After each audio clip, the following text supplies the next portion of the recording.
So this is hot take, take 5, audio issues number 7.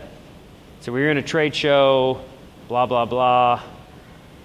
This is all live. Is anybody watching? We're waiting on Sophie's, then the lag time of it to go live. Is it way better? So we were in a trade show, had a booth mate. He didn't do any kind of integrated strategy to follow up. All he did was sit there behind the booth, and it was, he didn't have any kind of promotion to go to his booth, anything like that. Yep. This is our new weekly live segment called Hot Take.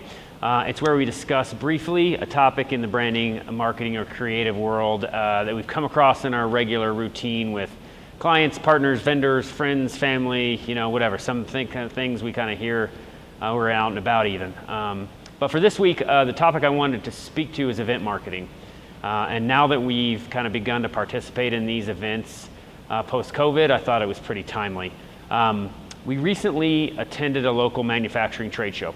And inevitably, we chatted to our booth mate, and one of our neighbors was a producer of industrial parts. And I asked him if he was excited about the show to identify new customers, get business. But he immediately communicated that he wasn't all that excited about the show. He had to travel, he had to prep, he had to stop other sales activities for this particular show, and it wasn't well attended as in years past, which are all good points. But I asked what his strategy was for the show.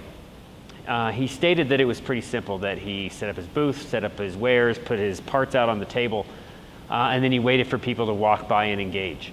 He didn't have any proactive strategy to reach out to attendees, clients, vendors, nor did he have any kind of follow-up plan to follow up with any leads that did come by. But I also asked him about what his average order was. He said it was about $75,000 an order, which is a pretty high price point, right? I asked him what the reorder rate was, and he said it's in the 90% range, since people have to pay for a template for their part to be made, and then once they have that template, they don't want to pay to have that template made again, they just reorder. So I suggested that just judging the show on the basis of whether he gets a new customer immediately at the show, wasn't the best metric. Nor did it kind of take into consideration that the sales cycle is longer than a one-day trade show. So it makes a lot of sense to me that you take into consideration the lifetime value of a client. If an average order is $75K and they reorder 90% of the time, judging whether or not you get a sale that day isn't a good metric. I also thought this was a really good example of two things. One, that basing that ROI and whether a sale is made that day it's not accurate. And having no integrated strategy to follow up, build relationships, create trust and credibility was an enormous lost opportunity. So that's it for our first hot take. This is Adam with Insight Branding, Marketing, Creative. Hope everybody's well, and